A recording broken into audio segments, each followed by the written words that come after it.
Welcome to That Good Fight, a Reformation for gentlemen. My name is Aaron Edwards, joined as ever by Nathan Paylor. Hello. Yeah, hello.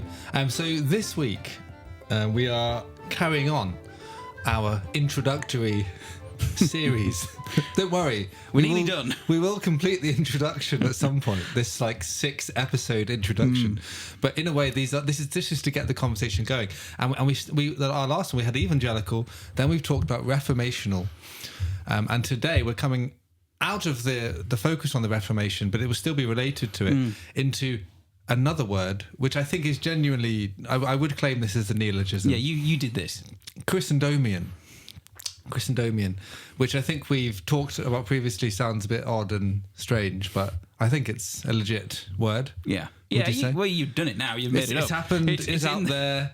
It'll be in the dictionary within a few years. Exactly. That's what I'm hoping. That's all I can ask for. It's all I can ask for in life is that Christendomian becomes a genuine adjective. And the reason why Christendom fits quite nicely after the Reformation, of course, is because if we're thinking about being reformational and we're even talking about connecting with people in wider traditions, there's lots of traditions within the Protestant Reformation that have come from that in the last 500 years. There's also people in the Roman Catholic, Eastern Orthodox traditions as well that you can have some agreement on as well as much disagreement. But what those Catholic and Orthodox will tend to think of is the Reformation was a bad time for Christendom, and it introduced an anti-Christendom way of thinking. And so actually we shouldn't have had a Reformation. If we hadn't had a Reformation, Christendom would have been fine, and we would have carried on into all the glory. We wouldn't have introduced all of this terrible liberalism. That's a standard sort of line, isn't it, that we hear. Any kind of comments on that before we get into our own thinking as evangelicals on Christendom? Well, this is the legacy of the Reformation, isn't it? This is exactly the question. You see the same sort of liberal ideas come to fruition in the French Revolution, which of course was a Catholic country at the time of the Revolution. Yeah. So I wouldn't necessarily... It's not the best thing to have on your CV. No, not really. We're really good at keeping stuff together. And the argument is special pleading. Yeah. The argument is that, these are ideas imported into France. I'm really sorry, you guys can't say that about Rousseau or something like Jean-Jacques Rousseau or something. That is, this is a forum of sedition. This is a coffee culture within France that is developed within this discontent against a very Catholic monarchy. So look, we have to own some of it and say that of course the 1600s there was a lot of wrestling. We've just finished a history lesson with your daughter about the Civil War, the English Civil War. This wrestling of what it means to have a king given by God, divine right of kings. My daughter was teaching you. Yes, that's right. Yeah. She did very, very well. She's a really good lecturer. She did very well. That's right. Of course, one can understand this, but these are seeds historically. We're talking about a chain of cause and effect. It precedes the Reformation, and not just that though, but the Reformers themselves were not exactly raving anti-Christendomian. Right? No problem. We're going to get it in the dictionary before long. In fact, you talk about the magisterial reformers. Well, what does that mean? Magisterial doesn't just refer to teaching. So they're interested in the teaching authority of the church. It referred to the magisterial authority of the state. Calvin and Luther were in various ways concerned with the ways in which the church and state related. And they had slightly different views on that, but they were absolutely convinced that one of the state's responsibilities was to legislate in a Christian fashion, and we would call that Christendom. Yeah, so that's what I was going to get into. What for someone listening and going, I'm not quite sure I follow all of the historical narratives tracing that you kind of laid out there quite helpfully. What at root are we talking about when we use the term Christendom? And you're just getting it at the end there to say it's this. Can we think about the state in relation to Christian thinking? The words, I do like etymology, the origins of words. It's quite helpful. So Christendom... I prefer just making words up. Yeah. It is basically. Why bother thinking about the origins of where they come from? It's really true. Yeah, no. I like etymology. Christendom. So it comes from two Old English words, Christen, which is Christian, and dome, which means dominion or rule or reign. So what we're talking about is all of geopolitically countries, areas, cultures, customs within the sphere of Christian rule, within the sphere of Christian influence. So it's not just about whether or not you're king or you're president eventually is Christianly influenced, but it's not just that. It's more than that. It's culture. It's art. It's in the it's in the soil. It's like, this is Tom Holland's thesis, isn't it, in Dominion, that it influences everything. We are so much so that we're still living in a Christianized culture, and that is Christendom. That's what we're referring to. Now, within Christendom, there are going to be different we're talking about a history here that stretches back 1,500 years. So you're going to find different expressions of it. You're going to find everything from, the Sun King in France in the 1600s, who was an absolute Catholic monarch, all the way through to Calvin's Geneva, where Calvin was very keen not to get into bed too much with the state, but still have relationships with the state and see the state execute Christian rules. And you're going to find Christian kings in England who have a rather sometimes acrimonious relationship with the Pope, but still wanting to have a Christian country. You're going to see various expressions, but at its root, it is the belief that Christ is Lord, and with that comes authority by the state to rule in a way influenced by the scriptures, by divine revelation, and by Christian wisdom. Yeah. And what about, this is the there's all sorts we could talk about in relation to our own journey of how we've thought about this. I reckon that you have probably came to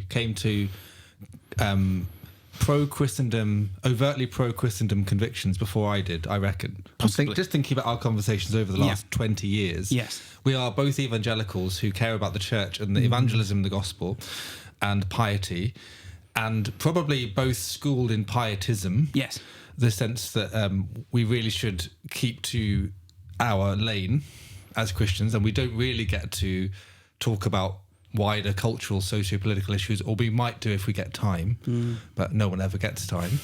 And so it's no surprise what kind of happens in culture when Christians withdraw from it.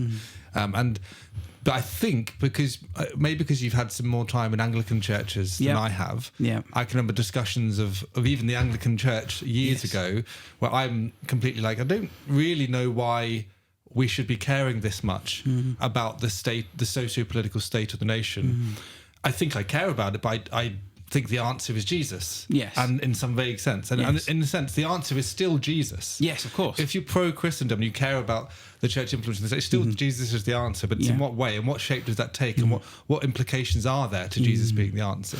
Yeah, that's a good point. I'm trying to remember, Aaron, the ways in which our previous conversations on this and where we both come from. I think you're right on that one about the Anglicanism, because if you have a distinctively English identity and you care for what we would call Anglicanism, which doesn't just mean the Church of England, but a broad sort of Christian English identity, Englishness being better. Yeah, well, obviously, it's inextricable from the church, from the Church of England settlement. The fact that we're used to the idea of there being ministers in one of our houses of government, House of Lords. I mean, specifically, not in the House of Commons. They don't have a role. They don't have a legislative initiative. They can't put forward laws, but they can review laws. And they're supposed to be the conscience of the nation. Exactly right.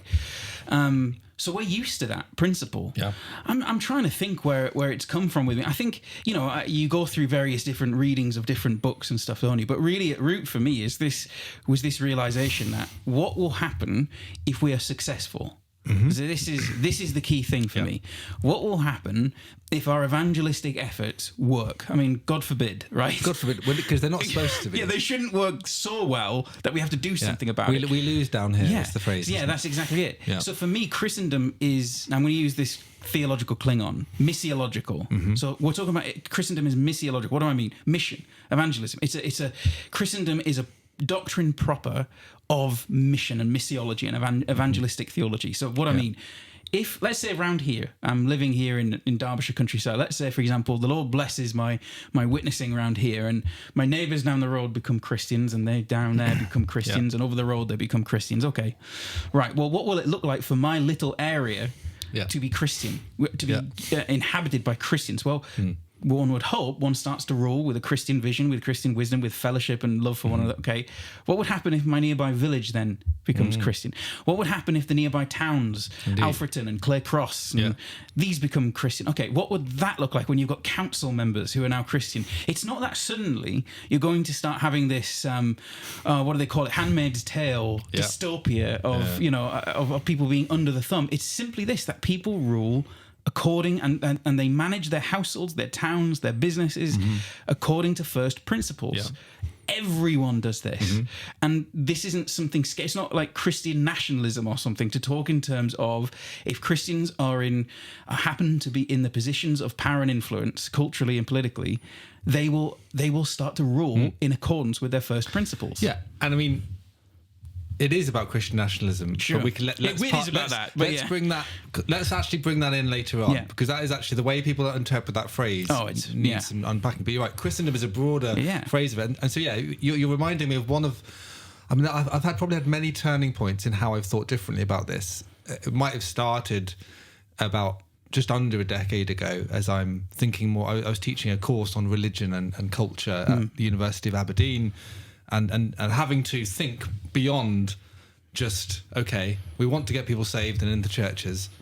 And yes, we'd love there to be some social change, but basically the liberals took over the social gospel, didn't they? Yeah. So the liberals that even you and I will have been debating in academic circles or in churches over the years, they tended to be the ones who'd go on about salt and light, the need to change the world, the need to make poverty history. And I just instinctively want to reject it because it was pallying up with the liberals. It seemed worldly. They wanted the acclaim of the world. It also made it less distinctively Christian because it would just be about, let's just make the world ever so slightly better, without really getting to the root of the real problem, without talking about sin and salvation and sanctification and the genuine ways in which, as you say, if someone is your witnessing is successful around here, you would hope it's actually the work of the Holy Spirit changing people's lives, and that should have an effect on the things you do. God forbid. Again, but as evangelicals, because of the Reformation, because we've got Luther in our heads, maybe Calvin as well, we've got this doctrine of grace, and we're going, right, it's really important that we don't allow works to matter too much. That's the kind of, whatever we do, we must never get away from the fact that if the biggest danger is works mattering too much, the things you actually do, the way you're outwardly expressing yourself, the way you even dress, the way the things, the way culture looks, the buildings you build, all of that kind of stuff, we can just strip it all away as evangelicals and think the outward doesn't matter.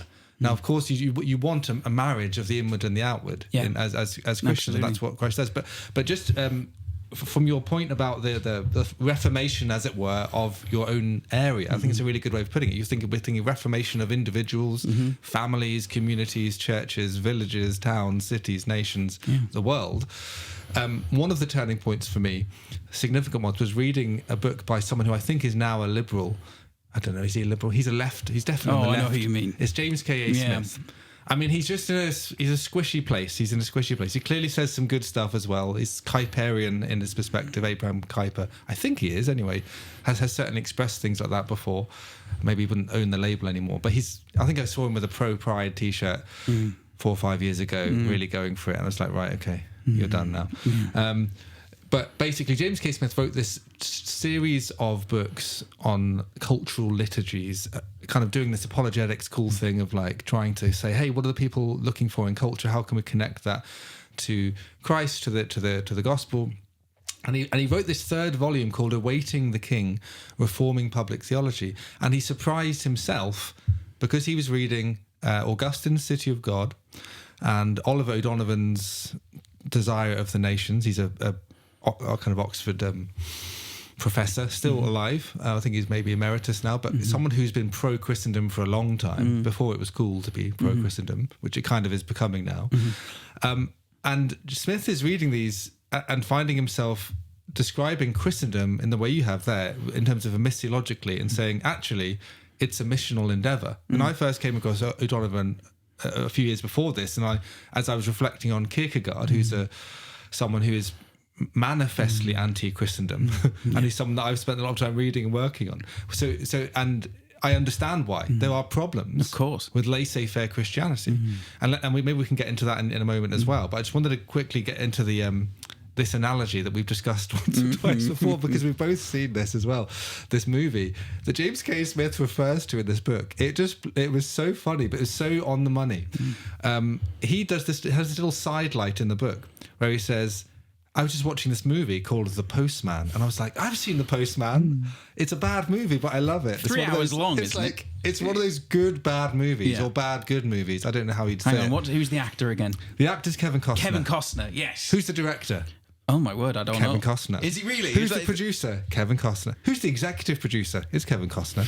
It's a Kevin Costner show. Who wrote the screenplay? I think it was Kevin Costner. He's like, guys, Brilliant. I think I've got this. I can do everything. And just watch this fly. I wonder why it was bad. Why is it not got great reviews? But it is actually, like I said, it's a bad good movie. The setup is good. In fact, let's watch it again. I haven't watched it. I literally haven't watched it for a long time. We could do a podcast commentary. Let's do a live. On the Postman. I think our listeners are waiting for a 9-hour run through of the Postman. But anyway, so it is a bad good movie. But the setup is some kind of a post-apocalyptic unexplained event has happened. Kevin didn't bother going into details. Something bad has happened. It's kind of marauding Mad Maxy kind of world. And Kevin Costner finds himself escapes from some kind of enslaved prison of these bad guys who've taken over a clan that's sort of running the kind of local area, as it were. He escapes to a forest, finds an abandoned mail van from 15 years earlier, whenever it was. Before the catastrophe happened. By the way, the whole thing is set in the year 2013. This far-flung future. Far-flung in the future, 2013. Who could imagine what that's like? And so he finds this mail van. It's got a load of mail in it, and he's like eating some of the chocolate that was sent, like old chocolate that's in some of the parcels. He then goes around, goes a mile around the corner and realizes, there's a town here that's kind of fortified town. They won't let him in because they're suspicious of anyone, as you would be in kind of bandit land. He then goes back to his forest, picks up all this mail, puts on the uniform, comes back and says, actually, I'm the postman of a reformed US government. So there's anarchy and chaos everywhere. There's no world order. But actually, the US government has been reformed. Haven't you heard? And I'm a postman. That'll prove it. And he's got all these letters for this town written 15 years ago. So some of these people are still alive. They're like, oh my goodness, there's a new government. Incredible. And basically at the end of it, the film goes on, the bad guys get involved. It's quite fun. It's a rip-roaring ride. Yeah. This is the kind of shorter version of the 9-hour run through. And eventually he becomes accidentally the founder of a new world order, of a new, at least US government. Even so, by bluffing, he pretends to be. He ends up thinking, I actually need to do this.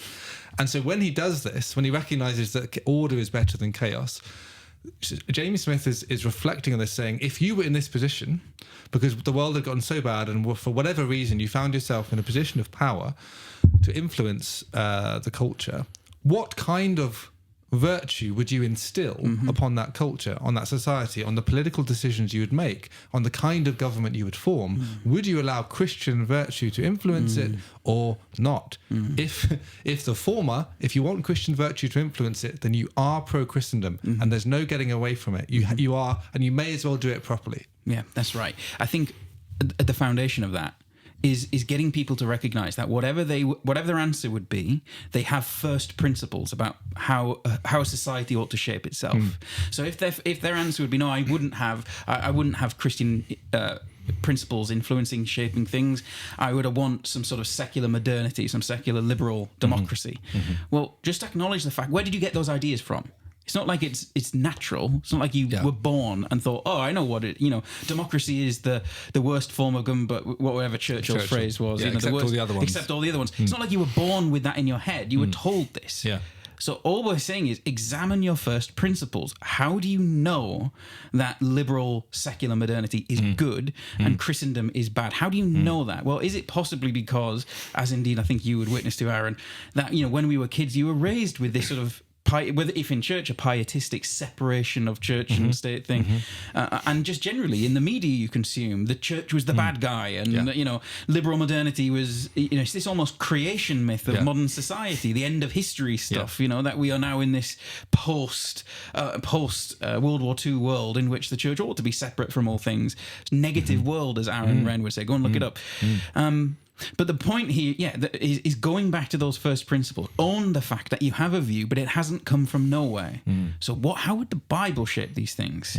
And I think in the background for many Christians is potentially the separation between Old Testament and New Testament. That they see the Commonwealth of Israel and the laws of Israel, and they say, well, we're not under that anymore as Christians, so we shouldn't be legislating for that. Except this is a bigger point perhaps than we can even get into now. Because the reality is, Paul says that we know that this is to Timothy, we know that the law is good as long as one uses it legitimately. That's in his letter to Timothy. So what does a legitimate and good use of the law look like? Well, it looks like saying there are principles of sound government in the Old Testament, in the Mosaic Law, which we're not seeking to, we should not seek to recreate in the modern world. We can't do that. The Westminster Confession talks about how this was separate and precious and specific, peculiar is the right word, to that Commonwealth, except for the general equity thereof, the general good, the general use of the Old Testament law. Well, what does it tell us? Well, it tells us, for example, do not steal. Well, underneath the surface of that, what is the assumption? Property law. That property is a good thing. It's the foundation of freedoms and the foundations of prosperity. What else? Well, we're even told, granted in anticipation, and I grant that this is a very specific situation in the Commonwealth of Israel, but we're even given instructions as to what a good monarch looks like, Deuteronomy 17, and that has shaped especially British English Christianity and what a good monarch ought to be. And many an English monarch will have read that and taken inspiration. Well, the coronation for Charles had so much the Old Testament law, didn't it? Well, so for me, the Christendom project, we'll get into the whole Kierkegaard thing because I think that is important. But for me, what we're looking at is there's a future aspect and a past aspect. So the future aspect is what are now that we're living in this sort of secular world, what does Christendom mean? What are we fighting for? And it's ideologically as bad as the physical landscape of the postman. Yes. Yeah. We're talking about a culture that kills hundreds of thousands of children in the womb every single year. We're not the good guys here. This isn't a good world. This isn't a good society. You look back at the slave trade. How awful were they? We're killing children. Okay, so we don't have much of a moral leg upon which to stand. So we've got a future thing. That's one part of the question. What would Christendom in the future, a post-Christendom look like? But then you've got a historical thing and saying, guys, do you realise how much historical Christendom has given us? I don't just mean legally, politically, constitutionally. I mean artistically, culturally. The preciousness of that heritage. We look back at it with fond eyes, and not just we can't abstract, say for example, the Brandenburg Concerto, or granted, there's questions as to how Protestant Shakespeare was, but you can't abstract Shakespeare's works, as if he was working in an ether. He was working in the abstract. He was working in a Christendom context. His works are strewn, and the Brandenburg Concerto is inspired in a Christian culture, and that heritage is ours. But sorry to say, it's a Christendom heritage. It is work. It is tradition. It is culture born and forged, to mix metaphors, in the crucible of Christendom. And we can't get away. So there's a future question and there's a historical pride. But then comes what I think would be for a lot of people the other objection, which is the Kierkegaard thing, the nominalism. Do you want to explain some of that? Yeah. I'll go. And just a quick comment on your point there. I mean, I absolutely affirm that, even though I don't know what the Brandenburg Concerto is. It's beautiful. So those listeners who don't know, I'm with you. Nathan is more cultured than us. And I mean, I think I've heard, is it Doug Wilson say that when someone who's even in Protestantistically speaking, make up a new word. Catholics will also have a go at Protestants saying, "What culture have you? We've got whatever, Michelangelo, Da Vinci, or whatever." And then I think he said, "Well, Bach alone is kind of carrying his end of the log." It's brilliant. Like we've got Bach, okay, and like it's expressly Christian theology. Anyway, I think the issue of the looking historically is really important. And like you said earlier, there's varieties of how Christendom has been manifested. We've had the Holy Roman Empire. We have Eastern Orthodoxy, Byzantine Christianity, for example. We've had different versions within Latin Christianity in the West. And so we can't just go, Christendom is this thing. And the irony is, we've just bought, exactly as you say, we've bought this lie from the doomsayers within Christian circles, often liberals, who want to corner the market of the social gospel, whilst really not thinking through that they must be pro-Christendom anyway. They must care if they believe that it's important to have justice, and therefore, I don't know, even those who advocate for same-sex marriage. That's Christendom. Yeah, if they that's say you saying, "Oh, I think this is Christian, and we're going to impose it," even though it's quite obvious that it came from secularism, and they're imposing it on the church. In their heads, when they've deluded themselves enough, they will be thinking, "This is a Christian tolerance view. We want to bring it into the world and bring justice." That's Christendom. Sorry to interrupt you, Flo. Yeah. I'll hand it back in a second. But a great example of that would be, okay, so even the person who is skeptical about Christendom, they would say, okay, you want the state to legislate against murder, don't you, or theft? Tell me why. Tell me why. And they go, well, it's obvious. Okay, I know it's obvious. But tell me why. And it's not because, surely you cannot be thinking that because you seriously have in mind, I don't know, like John Stuart Mill or some other like liberal theorist. That's not why you're saying it. You are saying it because you have first principles about morality and about creator and creatures and about the Lord's decrees, and you want to see those implemented. You would say, one abstract, hypothetical opponent, you would say that murder is wrong because each of us are made in the image of God. So therefore the state should act accordingly. That is Christendom. That is a Christendom argument. Yeah. And you have to just one has to be honest about being consistent here. Absolutely. I was just at a talk in London last week at the Carlton Club, which is a cool, very Christendomian place. And it was at a club called the National Club, and a guy was doing a barrister was there doing a talk on, can you have human rights without Christianity? Because people wouldn't necessarily say image of God. They'd say, because we have human rights. And then you go, okay, where do they come from? Why do you care about human rights? Yeah. Would that have just emerged out of nowhere in a secular culture? Absolutely not. In Kevin Costner's Postman world, they're not going to suddenly go, do you know what? I think human rights are a great idea. Let's have inalienable human rights across the board and equality across the board. No, it will be the strong overcoming the weak. And that's why all of those post-apocalyptic scenarios, which we are obsessed with, by the way, as Western culture. Like if you could think of even the famous dystopias or post-apocalyptic narratives, there are at least 20 you could rattle off that most people, that lots of people know. And then there's like the whole world of people who are really into that and who know like there's like hundreds and hundreds, thousands of these narratives of that's really interesting. Going wrong. Yeah. I wonder when that started. I'm trying to think. H.G. Wells and Time Machine. Maybe Time I'm Machine. Thinking Time Machine. That's exactly what I was thinking. And H.G. Wells was not a Christian man, was he? As far as I'm aware. I mean, correct me if you have Wikipedia. But as far as I know, he was not. No, he used to debate with Chesterton, didn't he? Yeah, they used to go on debating tours. But this notion of a not just a post-Christian world, but a post-human world, a post-civilizational world. Trans-civilization. Yeah. It's quite Rousseauian, really, this notion that, the noble savage, that we would all do better without civilization imposing itself upon us. Yeah, it's a really good point. I wonder, I'm sure there's a thesis in there somewhere. I'm sure someone has written a lot on this, or written a book on this, about the history of the apocalyptic genre, the post-apocalypse genre. And now, of course, that filters through, doesn't it? As you say, not just the Postman, but you've got Fallout, and you've got all sorts The Road, The Last of Us, all sorts of cultural artifacts which fantasize what might it be like if everything just blew up. And you could even say the kind of the red pill world, or black pill world, even this sort of more Nietzschean way of thinking of like, right, what do we do? So you've got men gathering online, and presumably, and in some conferences and communities who don't care about Christianity, who might use Christianity in order to assert some kind of dominance against woke or against Islam. And so it's a very strange. This time will be spoken about as a really fertile time of ideas and shifting. The plates, the tectonic plates of the West are shifting quite obviously, and you have different versions of people going, actually Christianity and or Christendom, the instantiation of Christian virtue in wider society was good, not just better than what we have, but good. And we haven't invented anything better, and it doesn't look like secularism is going to either. So Western democracy, which Christianity influenced in one way or another, even though it's been arguably also a corruption of it.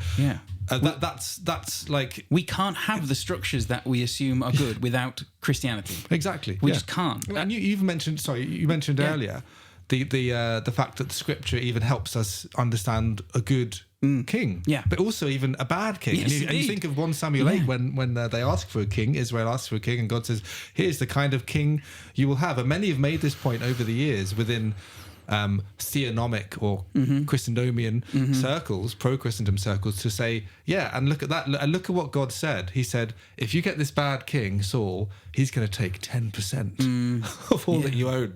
And you think, Imagine if a king came along and said, I'm only going to take 10%. If the state said, I'm only going to tax you 10%. And now we kind of think that would be like glorious. That would be a utopian situation. And that was the bad example of what a king would do if he came to show. So we've submitted ourselves to tyranny, and we keep saying it's good, and we keep ardently defending how great it is. So Christians will say, well, because it really out of timidity, and lack of vision, they don't really believe that we can change anything. Yeah, that's right. And they look at history and go, we used to think we could change stuff and actually impose Christianity in a positive way, and it was good for people. Yeah, but like it's really bad now, and who are we to say anything? And we've only invented this way of thinking in the last kind of couple of 100 years, really, but it's probably the correct one, and we should always have been thinking this way. You just think, what is telling you that this is a good idea? It's the unwillingness or the inability, or not even thinking of questioning what is around us. So look, I'm not saying to anyone that they have to suddenly start becoming very interested in political theory and history and start reading. I'm not saying that they have to become academics. I'm not saying that they have to become... puts people off, isn't it? Yeah, exactly. I'm not saying that. All we're saying is have curiosity. Curiosity is the essence of what it means, not the only essence, but part of the essence of what it means to be human. That imagination. So one of the things that when I teach history to the kids, and when Isabel sometimes helps me and teaches history, of course, one of the things certainly in the beginning, when we're thinking about what history even is, I say, well, think about the world that we live in. Think about the fact that we live in a world with roads and houses and post box. I used to be able to say phone boxes. You can't really say that anymore. Police force, a standing army. We have a prime minister, although that might be changing soon. Who knows? Any given week in Britain, it might be different. There could be a new prime minister. Yeah. But all that, why do we assume that that's just normal? And there's no reason to assume all of that is normal. Why would we assume tarmacked roads are normal? Why would we assume buses and public transport are normal? Why would we assume anything that, and not just that, but the traditions of culture, why would we assume any of it is normal? We have to examine everything and say, where did it come from? How and why do we think that is almost like natural? It's not natural at all. Where's it come from? Well, that is where a little bit of historical knowledge helps. It's come from Christendom. And all of these structures, all of these things that we take for granted and assume will remain forever, even when you rip, like Indiana Jones, when you rip the beating heart out of the beast itself, out of the thing itself, and we just think, it will still slumber on like it won't. It'll maybe for a few moments like a zombie and then collapse. We have to start thinking seriously, not just about the fact that what we see around us is not inherent to nature and will not necessarily last forever, but also how do we sustain the things that are good? How do we make the things that remain? How the things that will not be that shaken will remain? How do we sustain and cultivate those things again? And this is what I mean. I just think a lot of British Christians in particular assume things about the state, assume things about government, assume things about culture, assume all sorts of things that are actually very new. We just need to stop and think, where did these things come from? What kind of future do you want to see for your, not just your children, not just your grandchildren, but long from now, 200 years, what kind of world do you want for your descendants? Yeah, and of course, we look in this country. Again, American listeners, we have buildings that are really old here, longer than 100 years old. The one I'm in, the one we're in right now. There was a great... yeah, exactly. Is this building older than America? That would be really cool. It's about... That's amazing. It is. It goes back to the 1600s. We absolutely love the American brothers and sisters, but that's quite cool. There was an Eddie Izzard, who I don't think we would affirm. Not as much anymore, no. He's like a... I don't know, transvestite comedian, now politician of sorts in Britain. He did some funny sketches. He was very funny back in the day. And he did have that funny sketch, wasn't he, when he was going to America going, there was this building. Well, no, when Americans come to Britain, this building was... Oh no! It's when you go around America and you go to like a tourist place. It's like this building is 150 years old. No, nobody was alive. And every British person says, "Oh, that's cute." But they'll say the same thing about us. It's like, "Oh, we've driven. I had to drive for 2 hours and to get something. Oh, that's cute. That's nice. Yeah, that's true. That's what we fair did. Enough. Yeah, that's it. But we did drive. We ended up at an 800-year-old castle or cathedral. But that was my point to say we're steeped in Christendom history here, and America is in a different way. But though in the West is more broadly, but places like Britain and like France and Germany, you have an incredible heritage here of people who built stuff that they may have known that they were never going to see, like architects who had to pass the baton on because they weren't going to see the cathedral finished. Things like that. That kind of long-term thinking is the thinking of of dominion and the thinking of genuine faith and hope. So the pietist evangelical Christians, which we kind of still are to some extent, or we're still in the midst of that, and I think there's lots of good things within pietism that we would be really foolish to forget. Jumping on the bandwagon of let's build and take dominion, forgetting that like trusting God to intervene prayerfully, being devoted to him, that's all in the Psalms as well. So you have a wonderful Psalms of dominion like Psalm 2 and Psalm 72, etc. God being this wonderful, amazing king, taking dominion. Amen. We need to bring those out of the storehouse again, because we've come across them as evangelicals and going, oh, that's a bit triumphalist. That's a bit dominion-like. It's like, yes, it's supposed to be. He did it on purpose. Yeah. He put it there on purpose. And that's the same David who's also like lamenting and weeping and trusting God in ways that I guess some within, the let's go and take the world for Jesus world might look down and go, look, why is he being dependent upon God? Well, that's like the point. You do need to be dependent on God, because you're not supposed to trust in horses and chariots and dare we say cathedrals. And we see the negative aspects of Christendom when it takes over, and that's probably where we get into the Christendom stuff. Yeah, the Kierkegaard stuff. So, so to open that out, I think basically Soren Kierkegaard, 19th century Christian philosopher, theologian, poet, author extraordinaire, someone you've actually written. I wrote you in to write an article for an edited volume I did on Kierkegaard a few years ago, and he's someone you can't really read him without getting this sense of Christendom can go really, really bad. And in Denmark, in Copenhagen especially, there's the bustling city at the heart of Golden Age Denmark, this key nation within the kind of connection of Christendom nations in Europe of the time. You have Christianity as bourgeois. It's laissez-faire. It's just it's conventional. It's what everyone is doing. It would be odd not to go to church on a Sunday. So actually, Kierkegaard realised the kind of way in which hypocrisy could come in was a travesty, and it was really hard to read the New Testament in particular and see what he was seeing and go that the people are literally looking at these texts and they're not putting them into practice. So though evangelicals today might do the same, we might read certain texts about dominion, etc., and go, oh, well, let me just put that in this kind of in the attic. I'll put it in the attic and someone will get to it one day, or maybe it'll just relate to the spiritual state in the new heavens and new earth. So we don't have to worry about it. It's just there to give us a bit of hope that God's going to win in some way. But we don't have to be involved in that winning, and we definitely shouldn't act like we're going to win in any way. But Kierkegaard's seeing other things. He's seeing stuff like the focus on piety, like the need to be dependent upon God. Those things are significant to him, and indeed the way that we treat the poor and the way that we aren't supposed to. Basically, the admonitions against the kind of wealth accumulation that you see that's not helpful. So you mentioned earlier, we need to understand a good biblical view of property and money. That's important, and Jesus cares about that as well.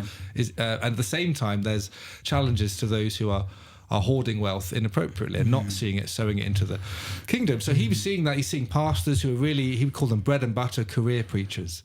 They're just part of the system. They've got their credentials, they've done the training, and they've got their nice title, and they've got their social respect and cachet, because that's a time where Christianity did have social cachet. So therefore it becomes dangerous. So the more influential Christianity is, the more likely it can be corrupted, he would say. And that's what he's challenging against, which is why he speaks so vociferously. And there's a whole book of his writings against Christendom called Attack Upon Christendom, because he's saying the hardest place to be a Christian is Denmark. The hardest place to be a Christian is right at the heart of Christendom, where everyone thinks that they're a Christian. So they think, oh yeah, it's just to use Glenn, I haven't read Glenn Scrivener's book, but he wrote a kind of condensation of Tom Holland's book called The Air We Breathe. So it's just the air we breathe. And I think he's saying that as a positive, but it leads to the kind of cultural Christianity we're now seeing in Britain on the centre right.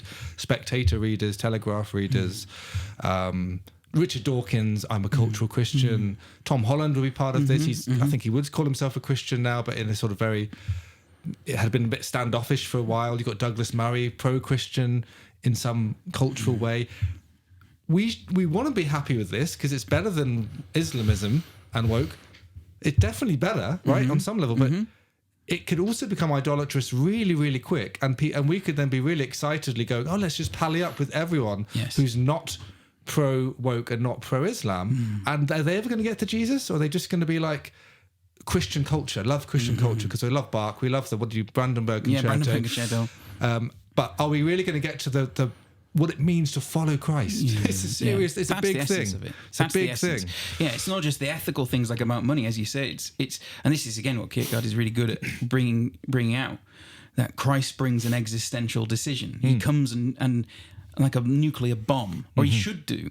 And so he makes, as part of that explosion, he'll say things about possessions, which we suddenly go, but we've got all these little caveats and qualifications to get out from it, and maybe in context there are things to be said, but still the force of Jesus' words gets softened, and he comes and he contradicts, and it is often. I mean, Kierkegaard wasn't the first to talk in these terms. I'm thinking of Pilgrim's Progress, the worldly wise man, and various characters that Bunyan pillories who were in a Christendom context. And specifically, Bunyan has got his eye on Anglican sort of nominalism, because Bunyan, remember, was a nonconformist and was imprisoned for being such. So he was able to see, as it were, from the outside, at the way in which these, they're like whitewashed tombs. It's just a Christianized worldliness, but still worldliness.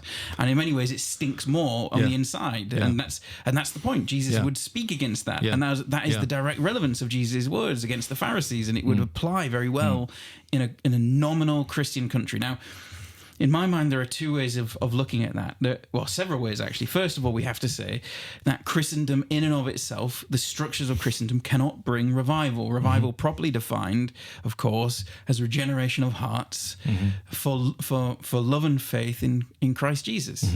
You cannot legislate for that. That is a work of the Spirit. You cannot trust, as you say, in horses and chariots. It is a work of the Spirit, and he blows where he wills. But what we are saying is that Christendom can create two things. First, it can create structures and cultures and traditions and, as it were, guide rails that make it more likely for one to be exposed to the gospel and therefore brought to a point of decision. As Joe Rigney exactly. would say, especially in the context of a household. If you are a dad in a Christendom context, you are more likely, just by by sake of the culture, to be raising your kids in a Christian fashion. And how many kids in a Christendom context? How many more kids became Christians in a Christendom context than in a non-Christendom context? So there is that, and but also it is the salt of the earth effect. That the church is the city on a hill, the light of the world. Absolutely. And regardless of whether or not what world do you want to live in, a world that burns widows, or a world that stops the burning of widows. And obviously we'll know what I'm referring to there in terms of India, and people will now see that as imperialism and whatever else. No, it's just it's bringing in a kingdom of justice and peace. Now, that isn't the kingdom. My kingdom is not of this world. It's about this is the goodness of the pietistic tradition. That kingdom, properly defined, is a kingdom of the heart, kingdom of heaven. My kingdom is not of this world, and yet I would rather have a world, and I believe the Lord would lead us into a world that is ruled in a Christian fashion than in a heathen fashion. I mean, it is objectively a more peaceful world. It's absolutely. As simple as that. No, exactly right. But I've got all these tabs streaming in my head, so you can be my tab secretary. Okay, I'll remember that. We need to write it down. I just wanted a quick segue on the Puritans would be interesting. I want to say one more thing about Kierkegaard before we move on from him, and the other one is about Tolkien. Okay. So we've got. So we've got Puritans. Kierkegaard first, then Puritans, then we'll go Tolkien. Puritans, Tolkien. So, I think just to close off the Kierkegaard chapter, like I said, we can't get away from him. He's known as a vexing gadfly, a bit like Socrates was to the Athenians.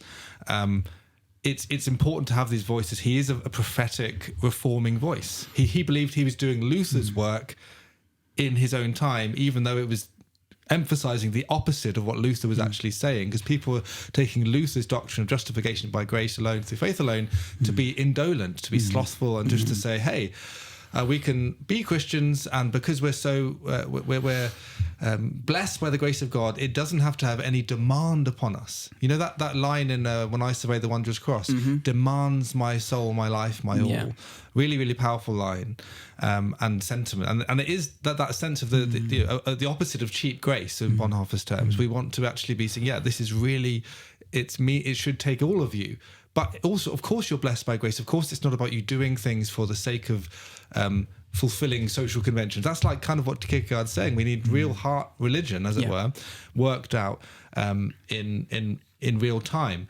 And so the danger is when people gravitate towards the outward only, they miss the inward. But I think Kierkegaard's voice is still helpful to have in the room when we're trying to recover Christendom. So I wrote an article for Ad Fontes, the journal of Protestant letters, linked to the Davenant Institute. They kind of care to some extent, Davenant, about these kinds of issues, though they might have a slightly different style to some, more irenic than polemic. And I think you actually need the polemic as well. Kierkegaard loved polemics. But I wrote an article called Why the Church Needs Kierkegaard, but it's really, I probably should have titled it Why Christendom Needs Kierkegaard, because it's and I do genuinely believe that his voice, if he was here today, I think it's possible to argue that he would be pro Christendom in what we mean by it, and not he doesn't mean I'm pro this arrangement where everybody is actually using this fake veneer of Christianity, like ex-Tedom, we should probably call it, like it isn't the real thing, it's fake. We see that and we critique it, but why don't we just do it properly? Like, why don't we actually just have real Christianity? Because if you have real biblical Christianity, you should have both. You should have people who actually want to follow Christ. That's right. And make existential decisions that affect you in your heart and your mind and your soul and your strengths.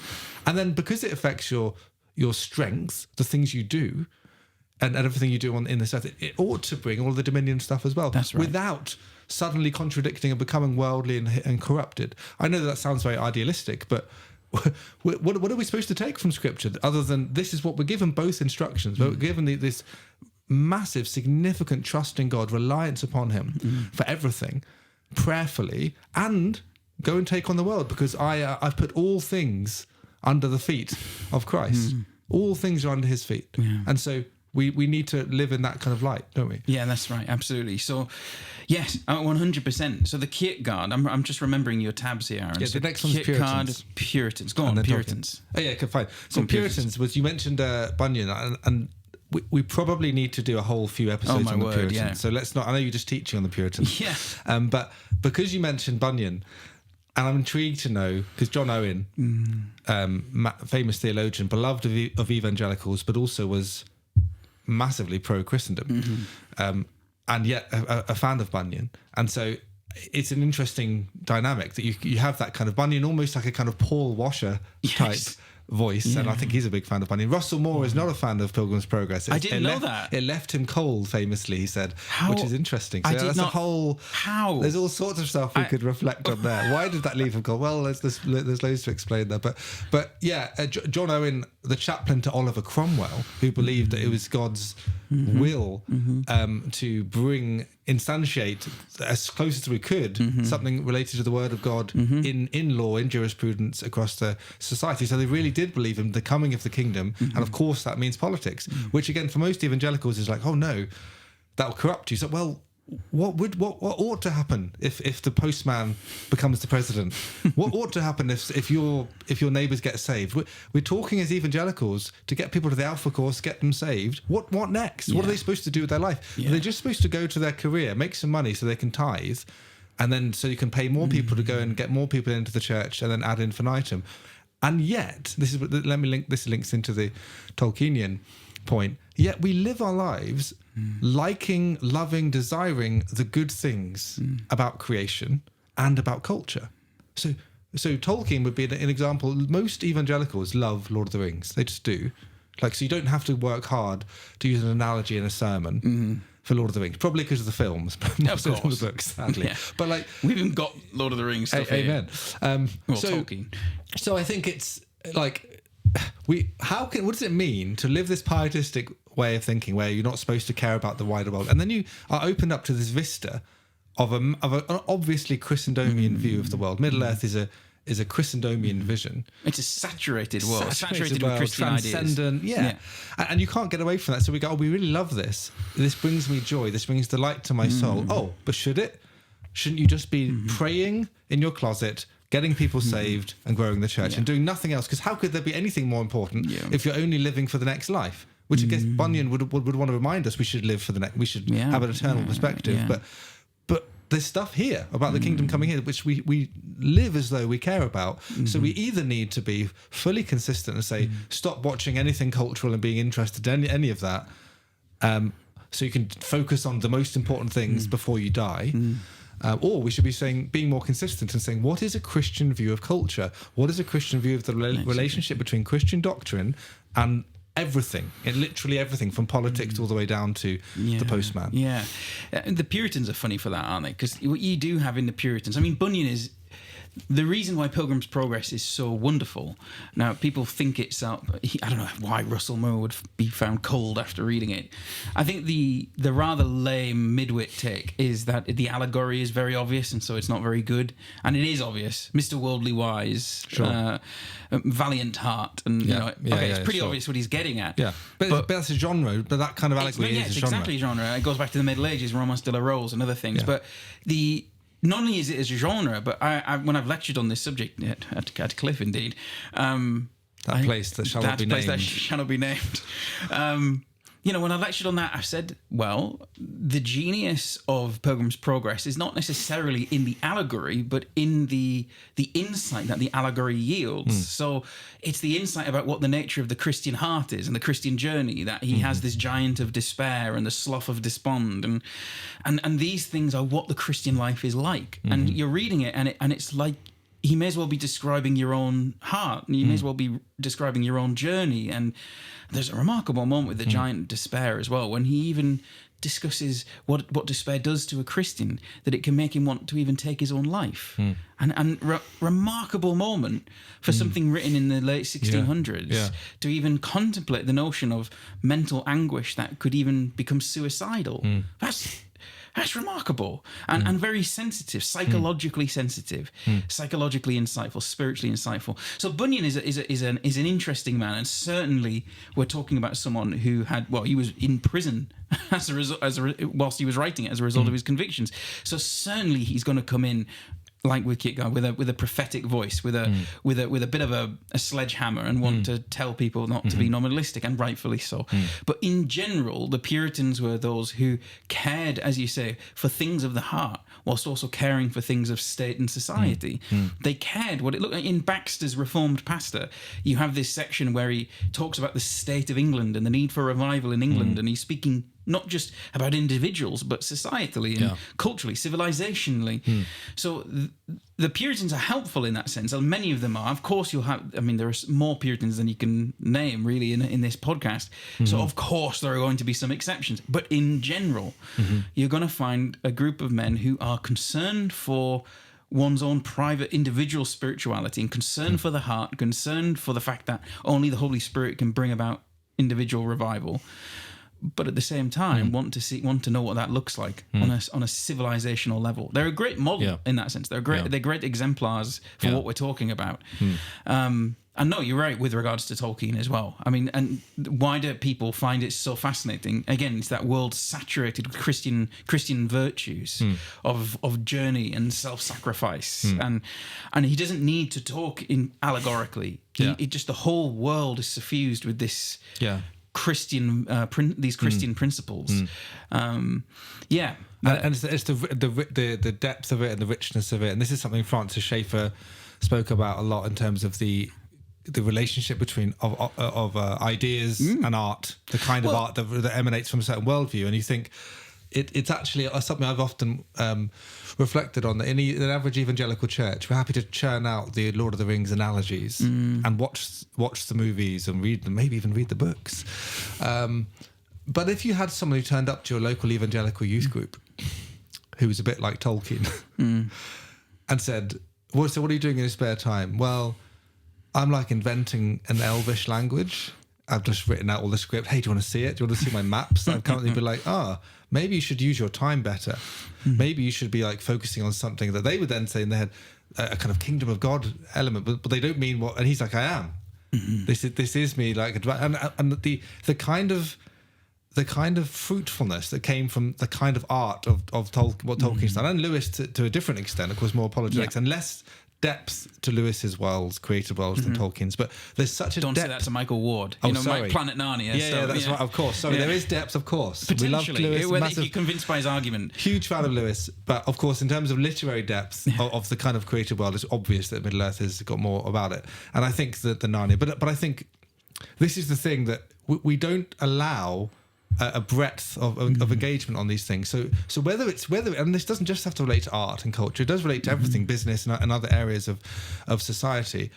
We've been reticent to give someone a full-orbed Christian view of that thing, of that sphere of influence, of what that is, so that you could actually really go to town and be excellent at it. Remember Paul says in Philippians 4, whatever is noble, praiseworthy, excellent. Think about these things, dwell upon them, allow them to shape you in positive ways. Yeah, again, we're worried about what the liberals have done with that. I've met so many worldly liberals who are just obsessed with the cultural moment. And so when they talk about culture, I understand the evangelical knee-jerk reaction. I've had it, and I still would have it, when I just get the sense that I think you don't care about God. You don't care about scripture. You don't care about his authority. You care about what the cool kids care about. And that's why you like culture. And that's why your Christianity has a cultural bent to it. And my experience as well, though, the weird irony of that is that just on an ordinary level. So, I mean, not that there's anything bad with this at all, but I just mean on an ordinary anecdotal level, I'll hear many Christians talk enthusiastically about being able to be a witness in their workplace or a witness on their street, and rightfully so, by the way. That's a good thing. I'm not meaning to disparage that, but that too has an aspect of Christendom about it. What does it mean to be a witness in a workplace? Well, you want to see the workplace transformed. Exactly. And yes, they'll be thinking in terms of individual salvation. They'll obviously be most excited, and rightly so, about individual souls being turned to the Lord, but they also want to see that workplace transform. That's in the back of their minds. So I don't think it's a far cry to convince the ordinary average Christian who isn't obviously spending a lot of time thinking about these things about the principle. It's just that you have to first fight through a few things. As I say, the idea, oh no, that's Old Testament stuff, and we're not, Christians ought not to be concerned with law.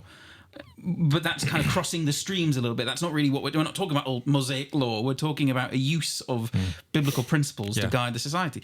And perhaps also, as you say, a concern and an agitation and anxiety over nominalism. Well, Christians, revival doesn't happen by legislation. And they're right, it doesn't.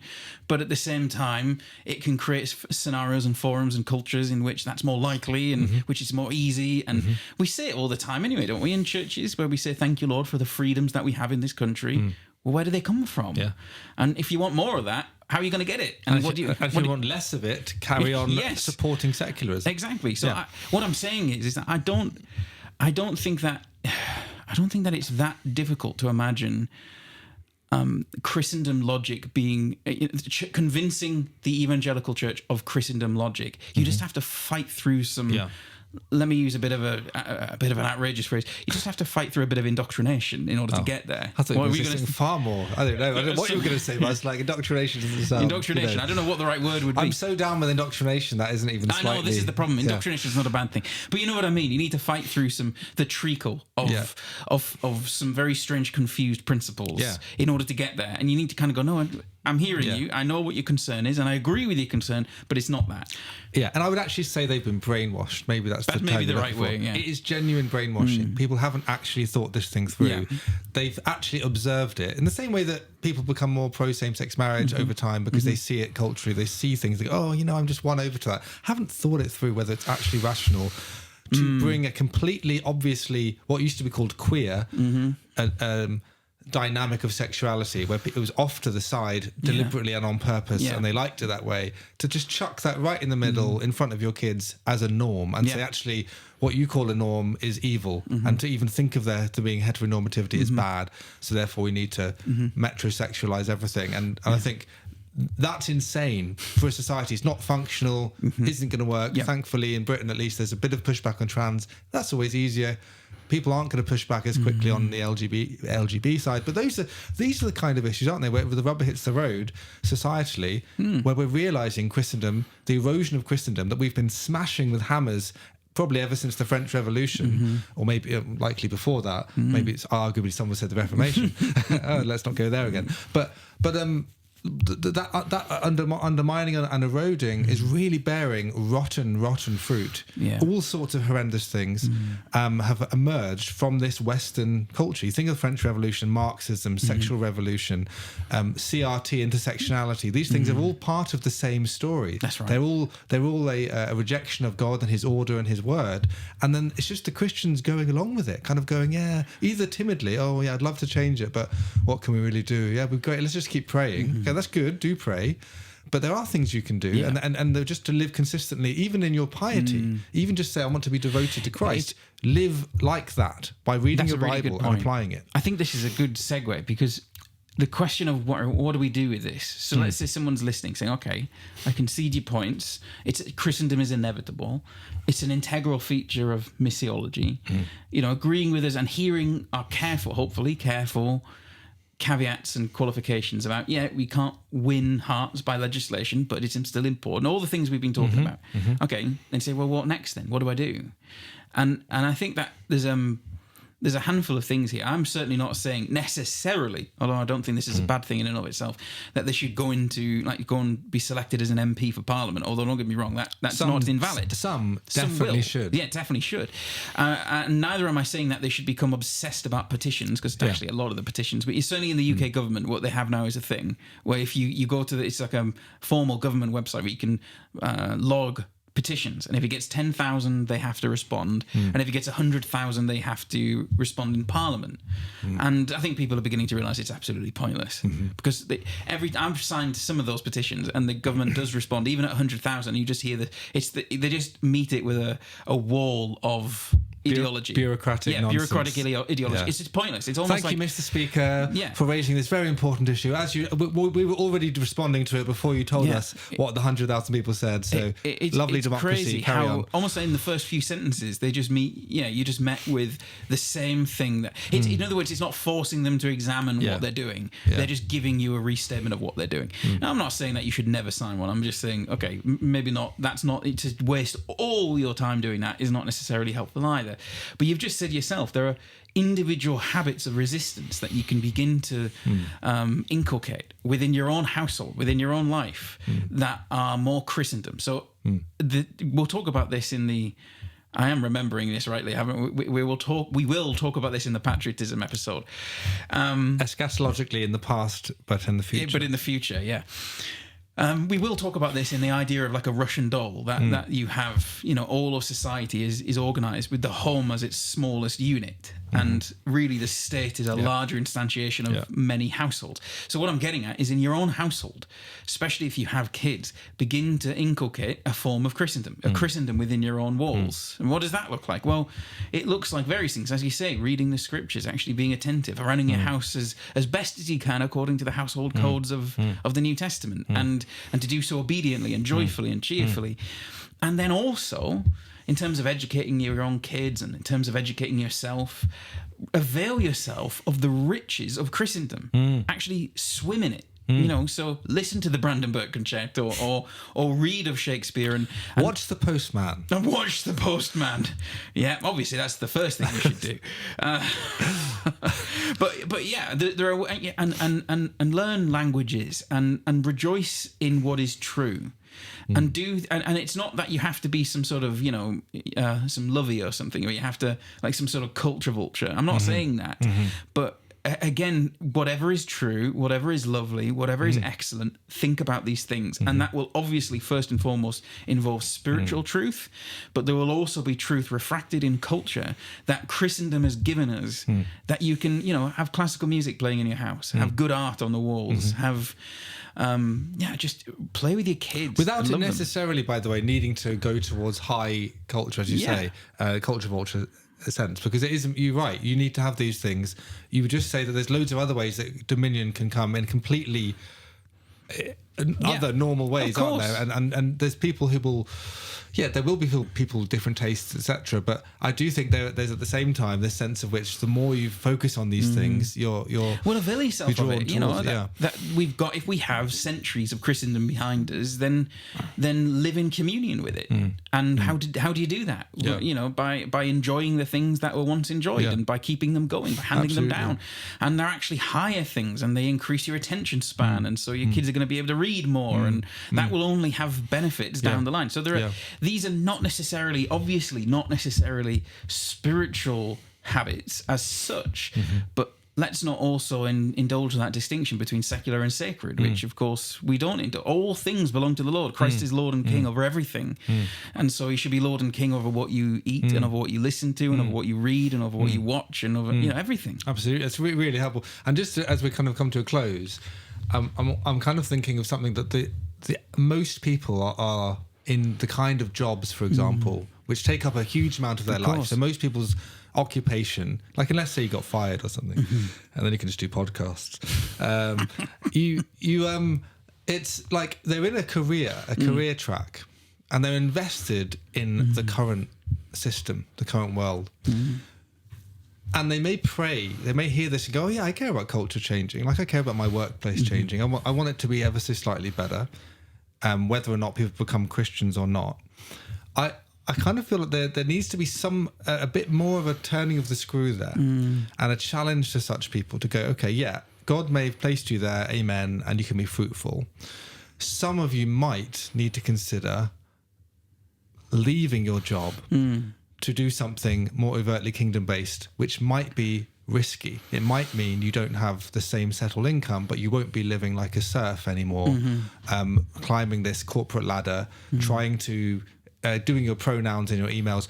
I know people who are extremely based in their opinions, who have good jobs, and they are living a kind of double life. And I guess there's a value in you being a Trojan horse, and you just quietly don't tell them why you don't wear the rainbow lanyard or whatever. But over long term, that's going to be a problem, and it's not going to help you bring dominion long term. So if you really are serious about how do we make better culture, how do we make better educational systems and schools, how do we not just look at the politics of in the UK, for example, and go, this is a complete mess. I don't care about who wins. They're both going to be terrible. Maybe one will be slightly less terrible than the other, but the whole system is a problem. How do we begin to get there if we're just praying to prop up the current system? There has to be a bit more creative, pioneering thinking, doesn't there? Yeah, that's right. To say we need a wholesale change. Bringing the Christ's dominion means reforming hearts and minds in all these other ways and building stuff. It is a good point, and this is a perhaps tangential or certainly something we can talk about in the future. But when I talk about habits of resistance, that's kind of what I'm talking about. What you do routinely changes you and transforms you. A habit performed transforms. A habit performed transforms.